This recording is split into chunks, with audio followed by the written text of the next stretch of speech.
여러분 안녕하세요. 글로벌 시대의 다문화 교육 2020년 1학기 2주차 강의를 시작하겠습니다. 출석 인정은 첫 번째 1주차 강의와 동일합니다. 여러분이 전체 강의 영상 재생 후에 과제 제출 그리고 토론, 조별 토론이고요. 그리고 역시 수업 시간에 백석통을 이용한 질의응답에 참여했을 때 출석으로 인정됩니다. 오늘 수업은 먼저 이민의 정의에 대해서 알아보고 그리고 국제 이주 트렌드를 간단하게 살펴봅니다. 그리고 난민과 망명자의 현황 그리고 무국적자의 의미와 실태를 살펴보겠습니다. 다문화 사회로 변화하는 세계. 요즘같이 이 주제를 쉽게 우리가 이해할 시기가 또 있을까요? 매우 안타까운 상황이지만 다문화나 지구촌과 같은 단어를 공부하기에 가장 적합한 사례를 바로 지금 우리가 맞닥뜨리고 있죠. 코로나19를 생각해 봅시다. 처음 중국 우한 지역에서 코로나 바이러스가 생겼다고 했을 때 사실 많은 한국 사람들은 관심이 없었어요. 저기서 병이 생겼네 하는 정도였죠. 그러다 1월 중순이 되면서 초순부터 춘절을 맞이해서 한국으로 여행 오는 중국인이 많을 텐데 조금 있으면 개강인데 유학생들을 어떻게 하지? 하는 목소리들이 높아지기 시작했어요. 동시에 중국인들이 춘절에 여행을 많이 가는 것으로 알려진 태국에 대한 걱정도 컸었죠. 그러다 2월이 되고 우리나라 감염자 수가 증가하면서 우리나라 사람이 많이 방문하는 국가의 걱정이 역으로 많아졌고 이탈리아 상황이 점점 더 심각해지면서 유럽연합 국가의 확진자가 증가할 거라고 추측할 수 있었죠. 저는 지금도 아침마다 문자를 받는데요. 멕시코에 사는 친구가 아침마다 문자를 보내요. 많은 한국 사람들이 코로나 바이러스에 걸렸다고 나온대요. 그래서 너 오늘은 괜찮냐? 너 살아있냐? 하는 일종의 무난 인사를 받고 있어요. 그럼 저는 늘 이렇게 답장해요. 걱정 마. 여기는 멕시코보다 안전해. 너는 괜찮냐? 그럼 그 친구 또 이렇게 답장을 하죠. 여기는 손가락 수보다 적은 사람이 코로나 바이러스에 걸렸어. 그럼 저는 또 이렇게 물어요. 확신할 수 있냐? 넌 너의 정보를 믿냐? 그러면 그쪽에서 좋은 하루 보내 하고 끝이 나는 계속 로테이션 되는 텍스트들이에요. 세계가 한 마을 같다는 말, 우리가 지구촌이라고 부르는 단어의 뜻이죠. 우리는 교통과 통신의 발달로 상호 긴밀한 영향을 미치는 세계 속에 살고 있습니다. 이번 코로나 바이러스는 바로 옆나라 중국의 영향을 받은 거지만 우리나라와 대척점에 있는 아르헨티나의 이슈 역시 우리나라와 무관하다고 할 수 없습니다. 오늘은 세계의 사람들이 어떻게 이동하는지 세계의 이민자에 대한 내용입니다. 오늘 1차시 다문화 사회로 변화하는 세계는 UN 산하 IOM 이민정책연구원의 월드 마이그레이션 리포트 2020 자료를 기반으로 구성되었습니다. 이 자료는 구글에 WMR 2020이라고 검색을 하시면 나오는데요. 바로 요거나 요거 눌러보시면 됩니다. 누르면 이런 굉장히 용량이 큰 PDF가 다운받아질 텐데요.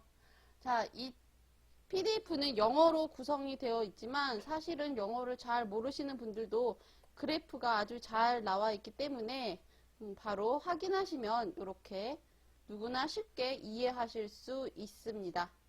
이 수업뿐만이 아니라 여러 수업에서 다문화 상황 혹은 세계의 여러 가지 이민자에 대해서 말씀하시는 분들이 많을 거예요.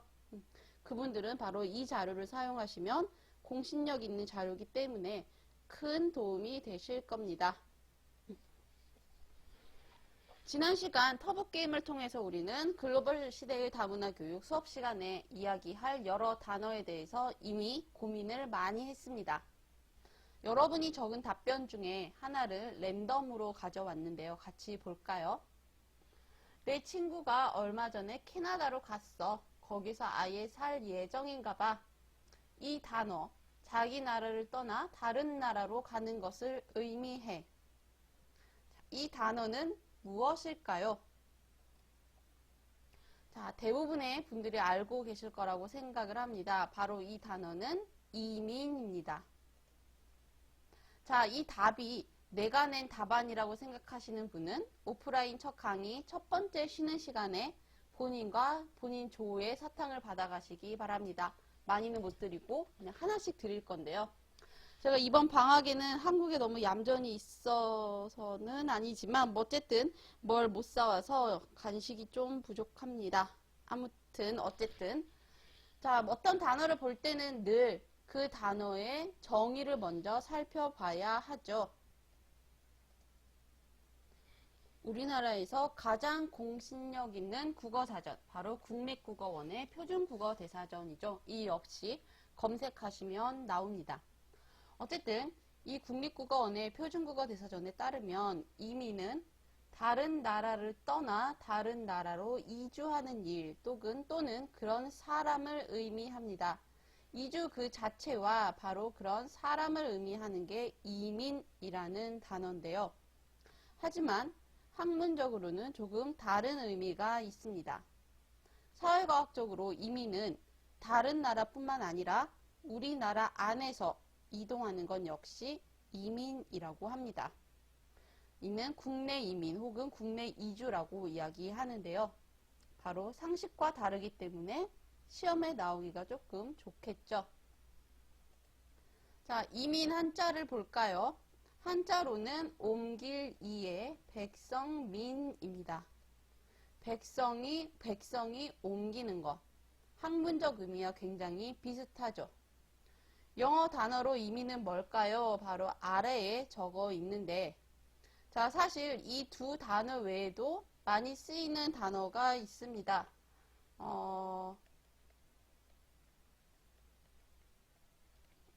마이그레이션이랑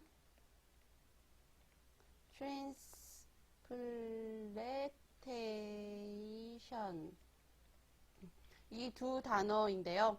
마이그레이션은 굉장히 포괄적인 용어예요. 그래서 다른 나라로 거주지를 옮기는 것 뿐만이 아니라 이동하거나 그리고 또 영구적으로 이동하는 것 플러스 단기간 잠깐 이동하는 것, 머무는 것도 이 마이그레이션이라고 이야기를 합니다.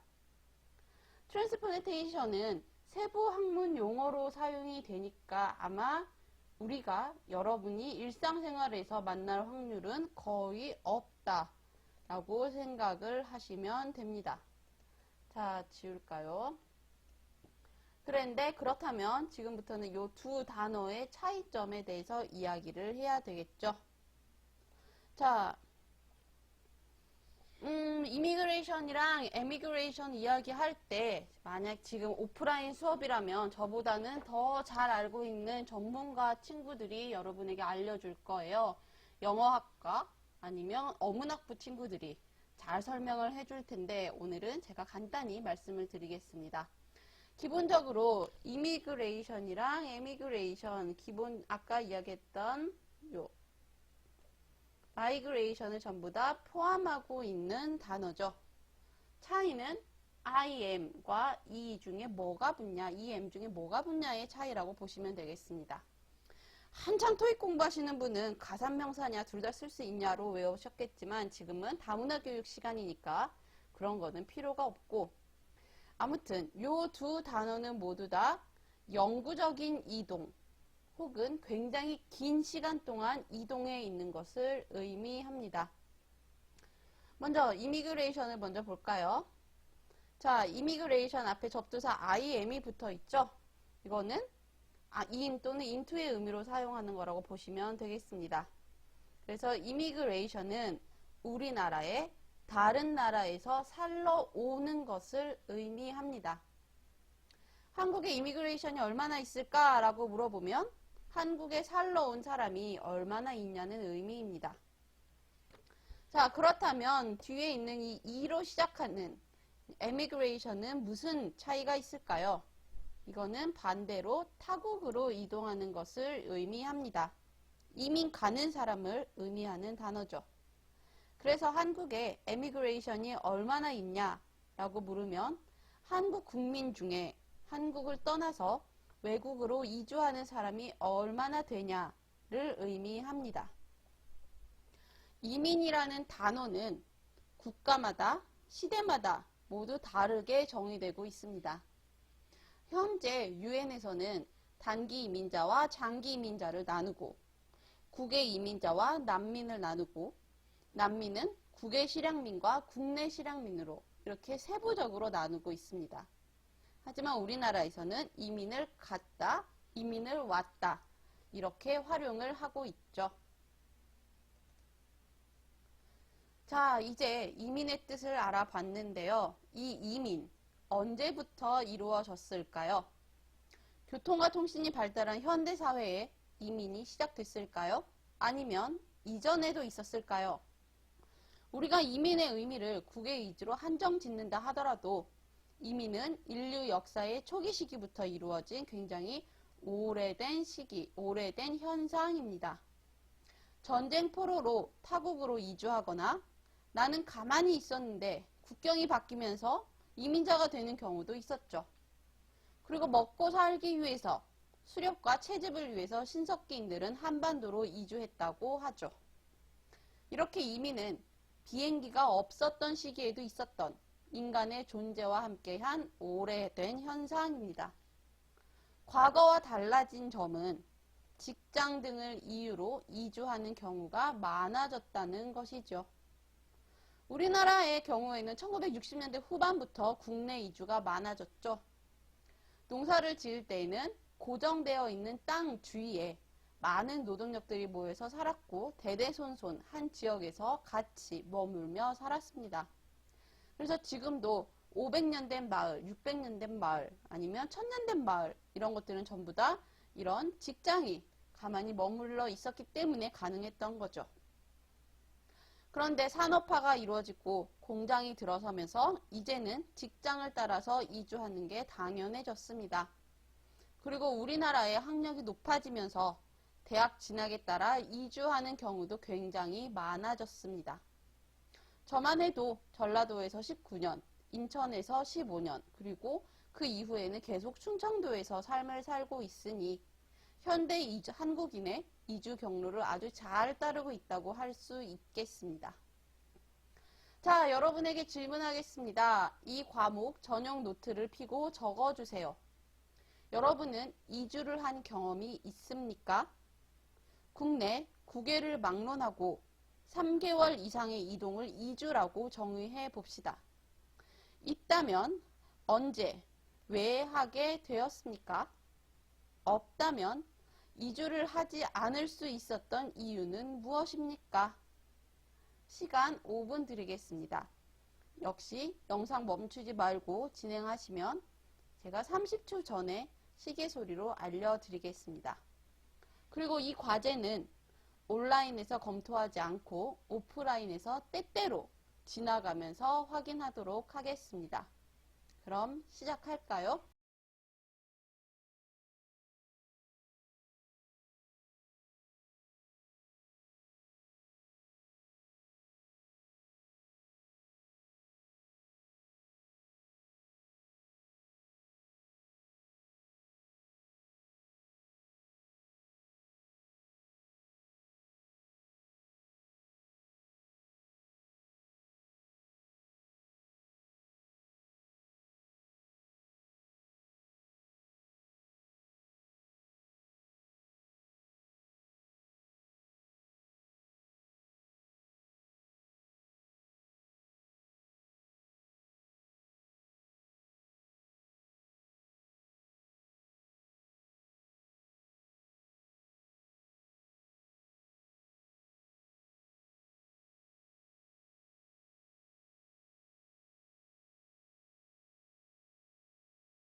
우리가 세계를 이해하는 방식은 굉장히 다양합니다.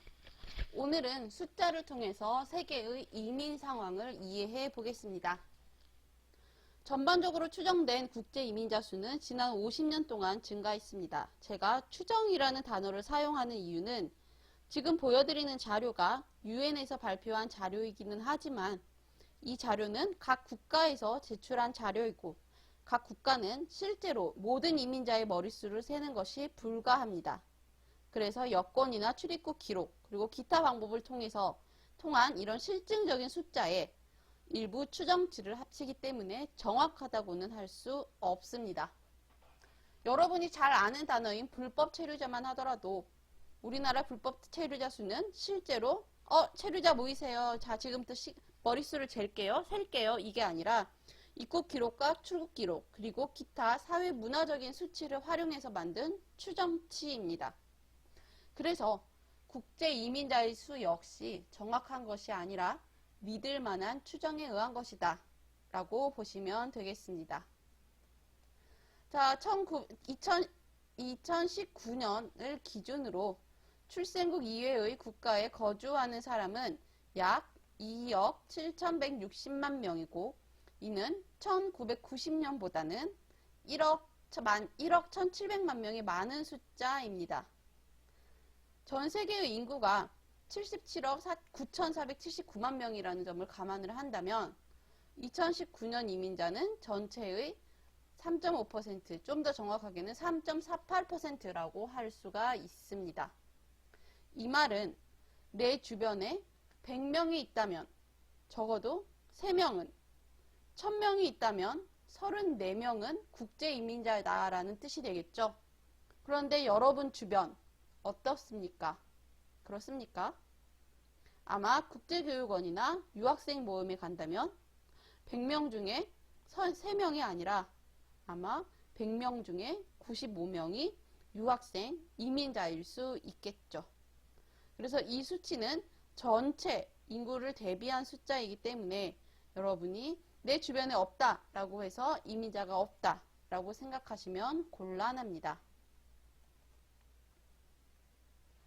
2019년 대부분의 국제 이민자 전체의 약 74%는 근로 연령인 20세부터 60세까지의 인구입니다. 그런데 나이가 어린 사람의 인구는 2000년부터 2019년까지 계속 줄고 있어요. 지금 20세 미만의 이민자는 약 14%인데요. 이거는 이전에 16.4%보다 2.4% 줄은 수치입니다. 자, 지금 그래프를 보여드리고 있기는 하지만 국제 이주자 중에 남성이 많을까 여성이 많을까 생각해 보신 분들 있으시죠? 제가 다문화교육 연구를 시작하기 전에는 국제 이주를 하는 다수자는 남성일 것이다 라고 생각을 했어요. 집 근처에 공단이 있어서 그런지 남성 외국인 근로자들을 굉장히 많이 볼 수 있었거든요. 그런데 대학원에 다닐 때 이 자료를 보지 않고 남성이 많을까 여성이 많을까를 가지고 토론을 한 적이 있어요. 근데 그때 한 친구가 그러더라고요. 당연히 여성이라고. 국내에 있는 결혼 이민을 오신 여성분들이 굉장히 많죠. 그리고 김밥집에 가면 전부 다 조선족 이모님이라는 거예요.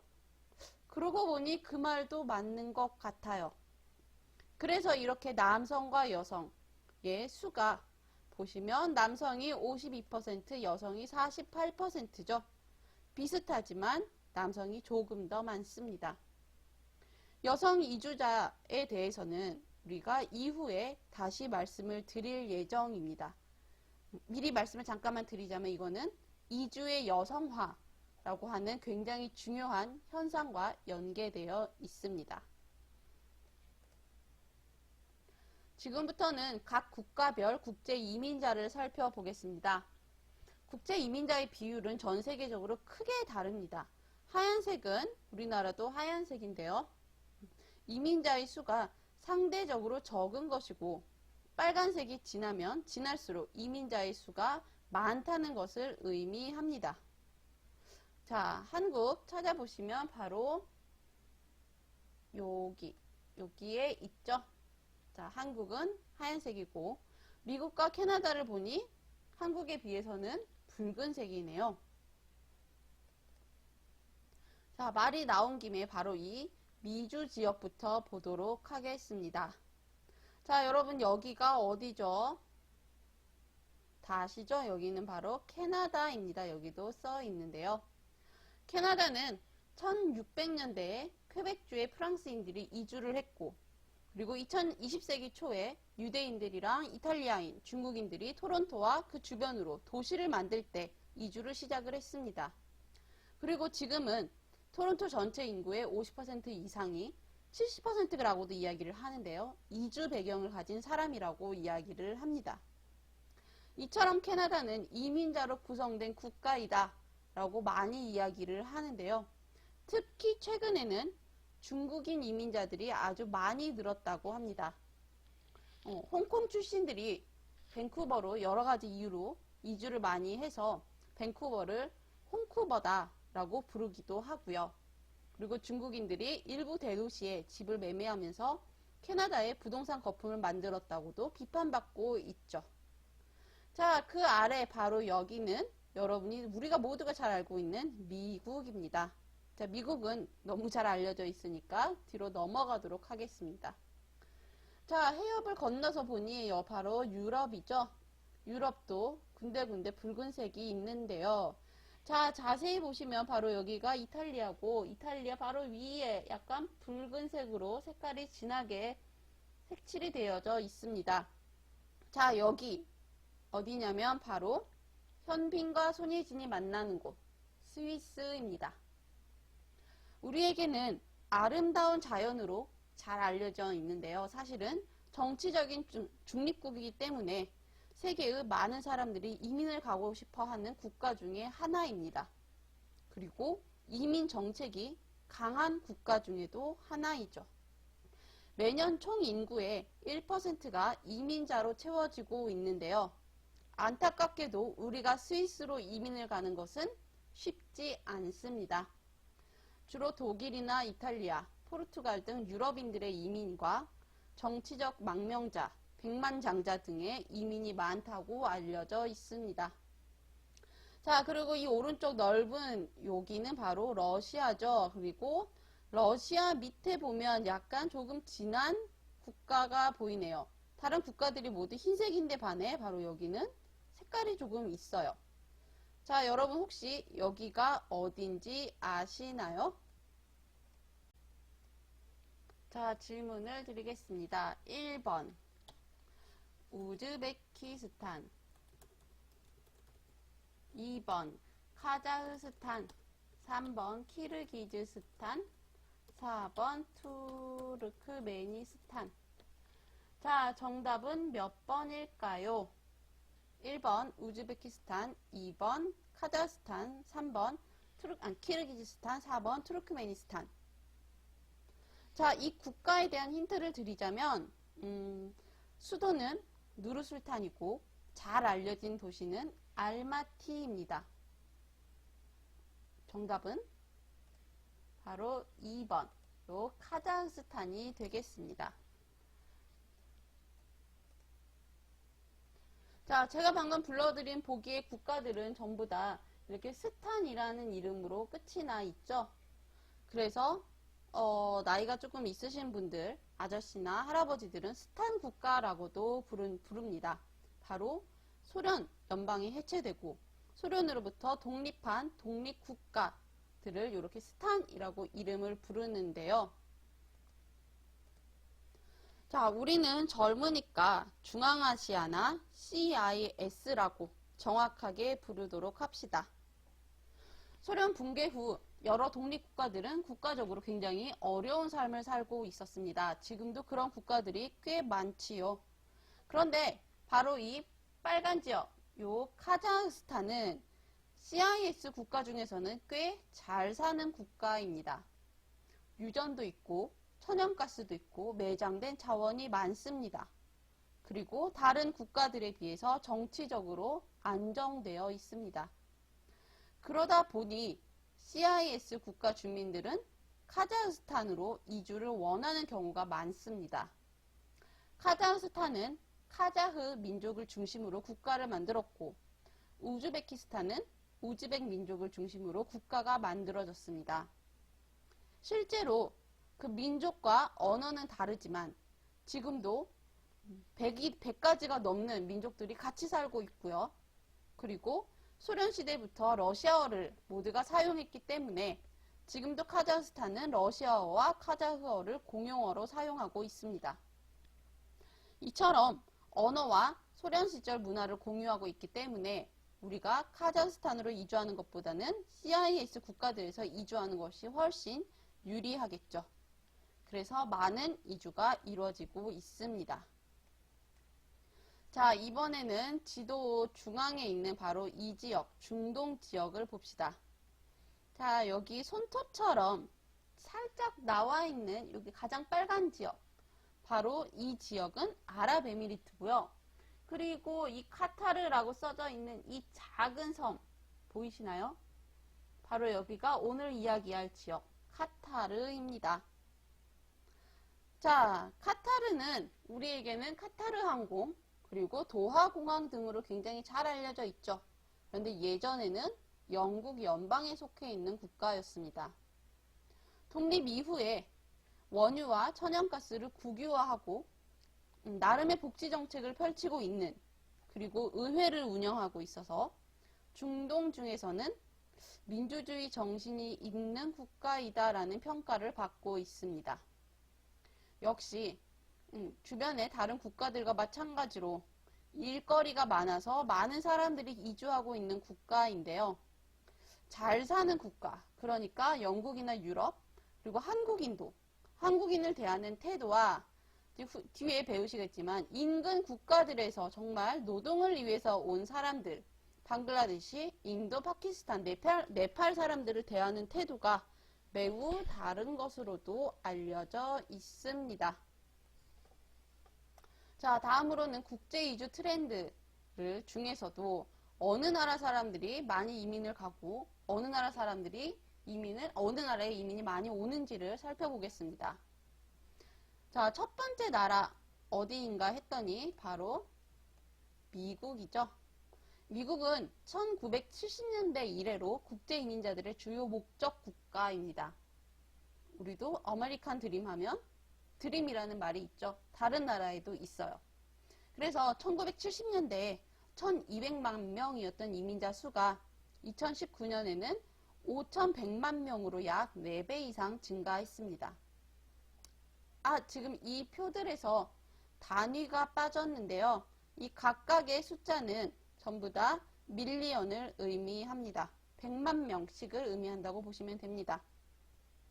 자, 그럼 이민자가 두 번째로 많은 국가 어디일까 했더니 바로 독일입니다. 독일은 2000년에는 890만 명이었고 2019년에는 1130만 명으로 증가했습니다. 여러분도 뉴스를 통해서 많이 보셨겠지만 유럽인들 뿐만 아니라 동유럽, 그리고 많은 난민들이 원하는 곳, 재정착하기를 원하는 곳 중에 하나가 독일이기도 합니다. 그리고 3위는 사우디아라비아네요. 자, 오른쪽 바로 이 그래프는 이민자들의 원국, 그러니까 에미그레이션을 의미합니다. 가장 많이 이민을 떠나는 나라는 바로 인도네요. 그리고 그 뒤를 멕시코와 중국이 잇고 있죠. 자, 멕시코는 미국의 트럼프 대통령이 집권하고 나서 가장 크게 이슈가 되었었죠. 바로 미국과 멕시코 간의 장벽을 만드는 일이었습니다. 멕시코 인구의 10% 이상이 해외에 거주하는 것으로 추정될 정도로 멕시코에서는 굉장히 많은 이주가 이루어지고 있다고 합니다. 주로 경제적인 이유와 불안한 치안을 이유로 이주한다고 하는데요. 며칠 전에 한국에서도 기사가 났어요. 3월 9일 세계 여성의 날에 멕시코시티에서도 여성 파업이 있었다는 기사였는데요. 특히 여성과 아이에 대한 치안이 좋지 않다고 합니다. 그리고 우리나라는 바로 이 두 그래프 중에서 그 어느 곳에도 이름이 없습니다. 자, 이 그래프의 아래에 있는 글씨들은 아마 컴퓨터 전체 화면으로 해야 보이실 텐데요. 같이 지도를 보면서 찾아봅시다. 자, 이 그래프는 2019년 전체 인구 대비 이민자가 많은 국가입니다. 앞서 본 이 그래프는 특히 이 중에서도 두 번째 오른쪽에 있는 그래프는 절대적인 인구수를 기준으로 했다면 이번 그래프는 인구 대비 이민자 퍼센트라고 보시면 됩니다. 1위 인디아, 3위 차이나일 수 있었던 이유는 인디아와 차이나의 절대적인 인구가 많기 때문이다 라고도 해석할 수 있겠죠. 자, 다시 이 그래프로 돌아와 보시면 전체 인구의 70%가 이민을 떠난 국가는 읽을 수 있으신가요? 보이시나요? 세인트 키츠 네비스입니다. 자, 지도를 보시면 여기가 바로 세인트 키츠 앤 네비스인데요. 어디에 위치해 있냐면 더 줄여볼까요? 바로 카리브해에 위치한 국가 중 하나입니다. 자, 두 번째 국가 어디인가 했더니 도미니카이네요. 방금 보셨나요? 세인트 키츠 네비스에서 바로 옆에를 보시면 도미니칸 리퍼블릭이 있죠. 그리고 이렇게 보시면 되겠습니다. 바로 역시 카리브해에 위치한 국가입니다. 자, 세 번째로 많은 나라 어딜까 했더니 바로 수리남 공화국이네요. 자, 수리남 공화국은 어디에 있을까요? 자, 수리남 공화국은 바로 여기 있는데 이거를 줄여보시면 바로 남미에 위치해 있는 것을 확인하실 수가 있습니다. 지금까지 본 국가들이 남미 그리고 카리브해였죠. 자, 이처럼 탑 20개 국가 중에서 10개의 국가가 라틴 아메리카와 카리브해에 위치해 있습니다. 이는 경제, 정치, 안보, 우리가 흔히 문제라고 이야기하는 이런 것들 때문이기도 하지만 섬이라는 지리적 한정성, 그리고 이들이 이주를 꿈꾸는 국가가 인근에 있다라는 이유도 작용합니다. 과거나 현재 중동과 소수민족들이 겪는 심각한 문제인 이것은 종교와 전쟁 등 인간의 폭력적 요구에서 비롯된 사건들로 인해서 힘없는 사람들이 생활터전을 잃거나 거주지를 잃는 것이야. 자, 이것은 무엇일까요? 바로 난민입니다. 이 답안 작성자 역시 쉬는 시간에 오시면 되겠습니다. 자, 지금부터는 난민에 관해서 간단하게 살펴보겠습니다. 2018년 말까지 전 세계적으로 총 2,590만 명의 난민이 있었다고 합니다. UN 난민기구 하에 2,240만 명, UN 구호 및 UN 난민기구 팔레스타인 난민기구인 UNRWA에 550명의 난민이 있었다고 하는데요. 이는 등록한 난민의 수인이 등록을 하지 못하고 떠돌고 있는 난민의 수는 훨씬 더 많겠죠. 자, 이는 2012년 이후에 최고 많은 수라고 합니다. 그리고 약 350만 명의 난민이 망명 신청자라는 난민 지위 결정을 기다리고 있습니다. 2018년 기준 가장 많은 망명 신청을 한 국가는 미국이고 가장 많은 망명 신청을 한 이주민의 국가는 경제적으로 고통을 받고 있는 베네수엘라입니다. 망명과 난민의 차이를 말씀드려야 될 것 같은데요. 자, 망명은 내가 우리나라가 아니라 다른 나라, 해외 다른 국가의 보호를 받기 위해서 자신의 국가를 떠난 모든 사람, 떠나는 것을 의미합니다.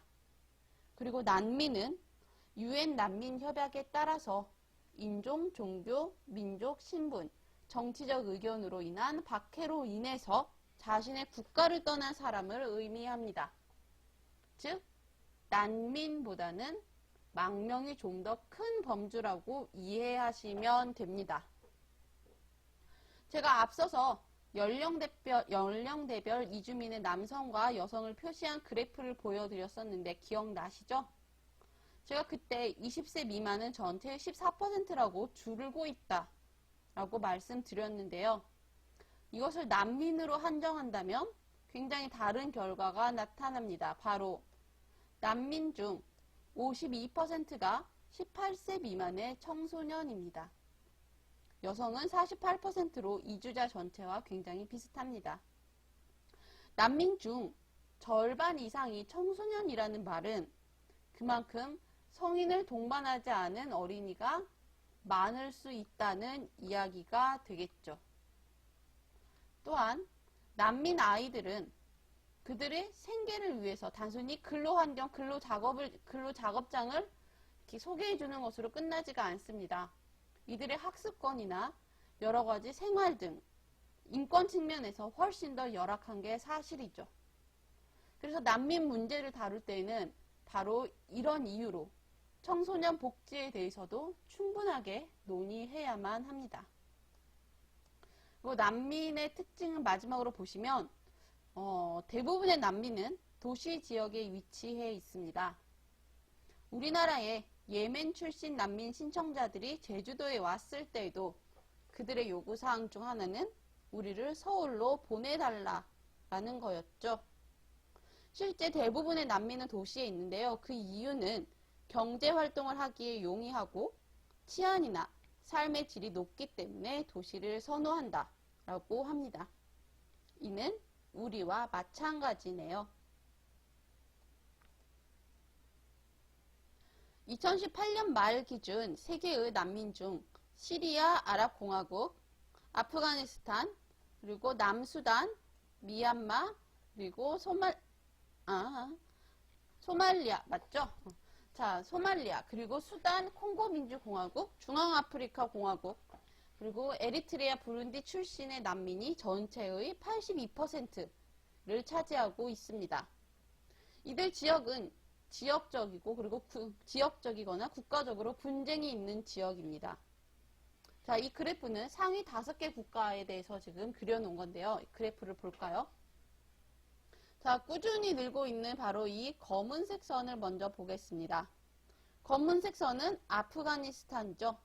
바로 30년 넘게 계속 분쟁이 이어지고 있는 지역입니다. 1978년 공산주의자들이 쿠데타를 이룬 이후에 아프가니스탄은 지역 내전이 아니라 미국, 소련, 사우디아라비아, 파키스탄 이 외에도 굉장히 많은 국가들이 이권과 개입이 엮이면서 장기화되고 있습니다. 경사도가 가장 급한 그래프 바로 시리아인데요. 자, 이 시리아 아랍공화국은 1970년부터 약 40년 동안 부자 세습의 독재 정치가 이루어지고 있었습니다. 약간 북한과 비슷하죠.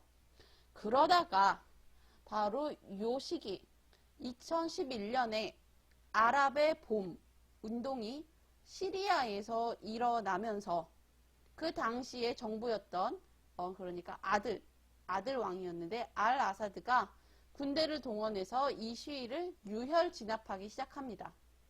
그러면서 시위대와 정부 간의 내전이 이루어지게 된 거죠.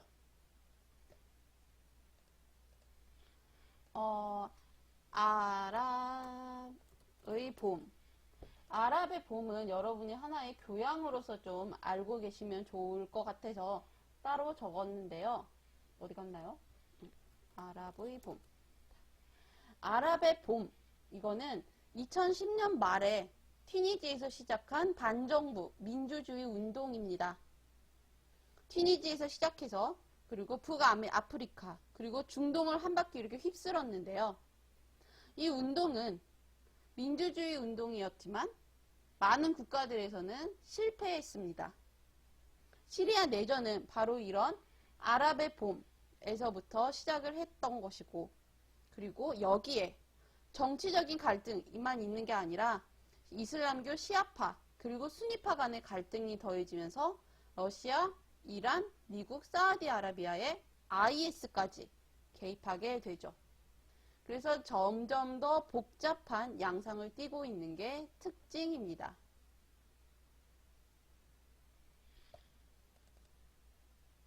그렇다면 가장 많은 난민을 받아들인 국가는 어디일까요? 자, 아까와 마찬가지죠. 거의 비슷한데요. 자, 파란색 그래프가 쭉 올라간 게 보이시죠? 바로 터키입니다. 터키는 지금 현 상황 속에서는 가장 많은 난민을 받아들이고 있는 국가인데요. 바로 시리아인을 받아들이고 있습니다. 자, 앞에 표랑 비교를 해볼까요? 아래가 앞에 나온 표인데요.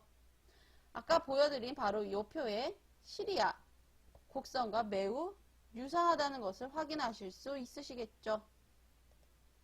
그리고 역시 시리아인의 상당 부분을 받아들이고 있는 요르단 그리고 레바논 역시 여기 표에는 없지만 10위 안에 들어있는 국가 중 하나입니다. 그리고 아까 표에서 두 번째로 난민이 많이 발생했던 국가는 아프가니스탄이었죠. 이 아프가니스탄 난민들은 현재 우간다와 수단, 그리고 독일, 방글라데시, 에티오피아로 이주하는 경우가 많습니다.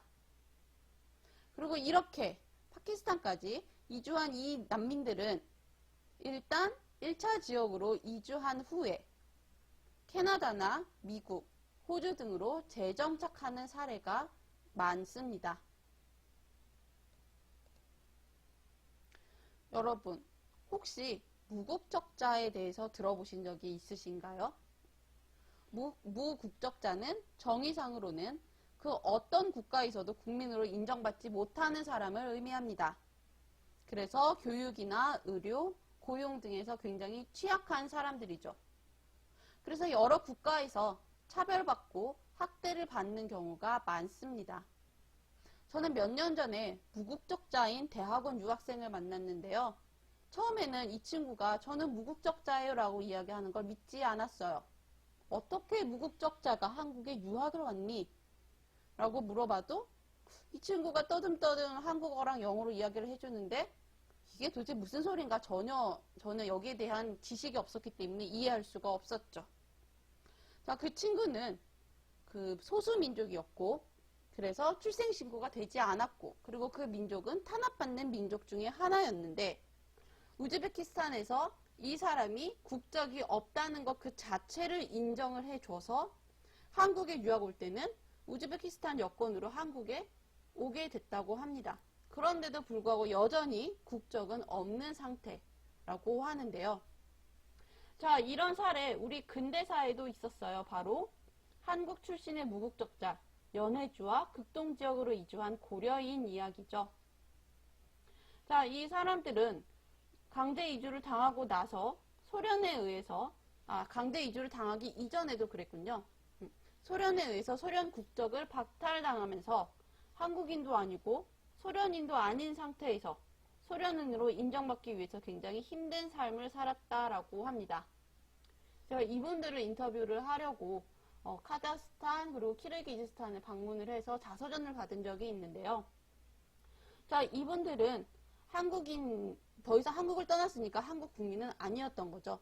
어쨌든 거기서 소련인으로 살다가 어느 날 갑자기 국적을 박탈당했는데 국적을 박탈당하니까 내 아이들이 학교를 갈 수 없었고 나는 직업을 얻을 수 없었다라고 이야기를 해요. 그래서 소련인이 되기 위해서 그 지역에 있었던 한국어 교육기관들, 한국어 학교들을 다니지 않게 됐고 폐쇄하게 됐고 한국어를 사용하지 않고 러시아어를 사용하고 러시아 문화를 따르는 등으로 바뀌었다라고 합니다. 굉장히 가슴 아픈 역사 중에 하나인데요. UN 난민기구에 의하면 2018년 기준 세계의 무국적자는 390만 명이라고 이야기합니다. 하지만 이 역시 추정된 수치인 거죠. 그리고 실제로 이러한 데이터를 수집하는 건 매우 어렵다라고 하는데요. 가장 많은 수의 무국적자는 우리가 5주차에 같이 알아볼 로힝야족입니다. 많은 로힝야족이 미얀마에서 탈출해서 방글라데시 난민촌에 머물고 있는데요. 미얀마 정부 수립 이후에 이들에게 국적을 부여하지 않았기 때문에 이들은 오랫동안 미얀마에서 살아왔지만 현재 국적이 없는 상태입니다. 그리고 코트디부아르, 그리고 라트비아, 러시아, 쿠웨이트, 우즈베키스탄, 에스토니아 등에도 많은 무국적자들이 살아가고 있다라고 하는데요. 이런 무국적자가 발생하게 되는 배경에는 어떤 정부 수립 이후에 새롭게 법이 만들어지면서 이전 사회에서 포함하였던 국민들 중에 일부만 포함하면서 이러한 무국적자가 생겨나는 경우가 많다고 합니다. 실제로 이들은 우리가 파악하기도 어렵고 국내 정치와 굉장히 밀접하게 연계되어 있기 때문에 국제적인 어떤 움직임으로는 해결하기가 쉽지 않습니다. 하지만 많은 무국적자들이 지금 카자흐스탄, 키르기즈스탄, 러시아, 스웨덴, 베트남 이런 데서 국적을 받고 있고 앞으로 이런 사람들이 국적을 획득할 확률이 좀 더 많을 것이다 라고 사람들이 예상하고 있습니다. 자, 2주차 1차 시 수업은 여기까지입니다. 다음 시간에는 대륙별로 나눠서 살펴보고 과제와 토론 안내 드리겠습니다. 모두들 수고하셨습니다.